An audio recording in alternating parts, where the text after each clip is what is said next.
झारखंड के पूर्व मुख्यमंत्री, पूर्व केंद्रीय मंत्री और राज्यसभा सांसद देशोम गुरु शिबू सोरेन के पारंपरिक श्राद्ध कर्म की तैयारियां इन दिनों उनके पैतृक गांव नेमरा में चरम पर हैं।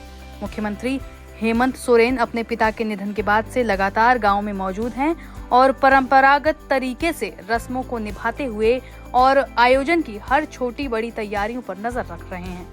इन्हीं तैयारियों के बीच मुख्यमंत्री हेमंत सोरेन ई रिक्शा चलाते नजर आए। दरअसल बीते दिनों मुख्यमंत्री हेमंत सोरेन खुद ई रिक्शा चलाकर पूरे आयोजन स्थल का भ्रमण करने पहुंचे थे।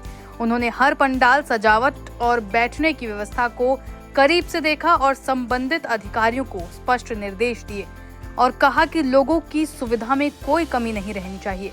उन्होंने सुरक्षा, साफ सफाई, पेयजल, पार्किंग, टेंट, बैठने की व्यवस्था, शौचालय और यातायात प्रबंधन के लिए पुख्ता इंतजाम सुनिश्चित करने को कहा। निरीक्षण के दौरान उपायुक्त, पुलिस अधीक्षक, जिला प्रशासन के वरिष्ठ अधिकारी, विभिन्न विभागों के पदाधिकारी और स्थानीय ग्रामीण भी मौजूद रहे। दरअसल 16 अगस्त को होने वाले श्राद्ध भोज में करीब 2 लाख लोगों के पहुंचने का अनुमान है। इतने बड़े पैमाने पर आयोजन के लिए गांव में 3 विशाल भोजन पंडाल तैयार किए गए हैं, जहां एक साथ हजारों लोग बैठकर भोजन कर सकेंगे। श्राद्ध कर्म के आयोजन में स्थानीय व्यंजनों के साथ पारंपरिक प्रसाद भी परोसा जाएगा। खाना बनाने और परोसने के लिए बड़ी संख्या में रसोइये और स्वयंसेवकों की टीम तैनात की जाएगी। स्वच्छता और सेवा की सुचारू व्यवस्था पर भी विशेष ध्यान दिया जा रहा है। श्रद्धालुओं के आवागमन को आसान बनाने के लिए 300 से ज्यादा ई रिक्शा पार्किंग से आयोजन स्थल तक चलेंगे। 3 बड़े पार्किंग स्थल बनाए गए हैं, जिनके पास बायो टॉयलेट की भी सुविधा दी गई है। पैदल आने वालों के लिए रास्तों पर छायादार शेड, विश्राम स्थल और पगोडा बनाए गए हैं, ताकि धूप या बारिश में किसी को परेशानी ना हो। कड़ी सुरक्षा और वीवीआईपी इंतजाम।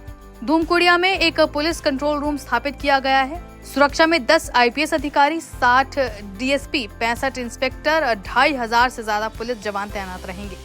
भीड़ नियंत्रण, यातायात प्रबंधन और आपातकालीन सेवाओं के लिए पुलिस प्रशासन और स्वयंसेवकों की टीम 24 घंटे सक्रिय रहेंगी। वीवीआईपी मेहमानों के आगमन के लिए हेलीपैड भी तैयार किया गया है। गुरुजी की यादों को संजोने की कोशिश। श्राद्ध भोज के अवसर पर एक विशेष प्रदर्शनी और स्मृति दीर्घा भी लगाई जाएगी, जिसमें गुरुजी के जीवन, संघर्ष, राजनीतिक योगदान और आदिवासी समाज के उत्थान में उनकी भूमिका को दर्शाने वाली दुर्लभ तस्वीरें, ऐतिहासिक दस्तावेज और उपलब्धियां प्रदर्शित की जाएंगी। पिता को मुखाग्नि देने के बाद से गांव में रह रहे सीएम। बताते चलें कि 4 अगस्त को दिल्ली के सर गंगाराम अस्पताल में शिबू सोरेन का निधन हुआ था। अगले दिन 5 अगस्त को मुख्यमंत्री हेमंत सोरेन ने अपने पैतृक गांव नेमरा में पिता को मुखाग्नि दी। तब से वे अपनी पत्नी और परिवार के साथ गांव में रहकर परंपरागत तरीके से सभी श्राद्ध कर्म का निर्वाह कर रहे हैं। नेमरा गांव इस समय पूरी तरह से तैयार है।